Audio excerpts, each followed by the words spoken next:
مساء الخير يا ولاد، انا مس انشراح اللي هديلكوا الماس. هو ايه الماس ده محماه اللي هو بتاع الكهرباء وكده؟ كهربة يا جدع، ده عن اللي ضالع. بقول لك ايه، عايزين بعد المدرسة ننزل نلف شوية في التجار نجيب هدوم. فكرتنا كنا انا عايز اجيب دفان بطنه. جدع انا عايز اجيب كلسونين بوضة. انا هاجي معاك وانا كمان اجيب سليبات. بس نروح نفطر الاول فول بالزيت الحار. بس نجيب كوبايه شاي في الاخر نخمس فيها. جيوفة تموت على الجناح.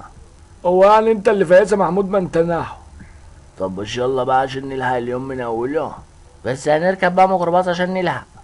ماشي بس ادفعوا لي عشان معيش فك. لما الواحد بيملى كرش وبيتدفى يا جدعان. ما انت اجي الفول بالبعد لازم تتدفى وتعملها. بس الظبط يا محمود بدل ما اعمل بجد. على جنب يا اسطى. مفيش كلاسين 7 اكس اخويا. ده ستان. الفلالين فين؟ السليبات يا جدعان دوروا بقى على المقاسات. بس يا جدعان مش كده. امسك كلسون. اقفل يا ايه الادب. اطلع بره انت وهو خد. انت عبيط يا اشراف، حد يخش البروفه الحرامي. وانا اعرف منين انا بشم على ظهر ايه ده كنن. طب يلا بينا نروح عشان الدنيا ليلة.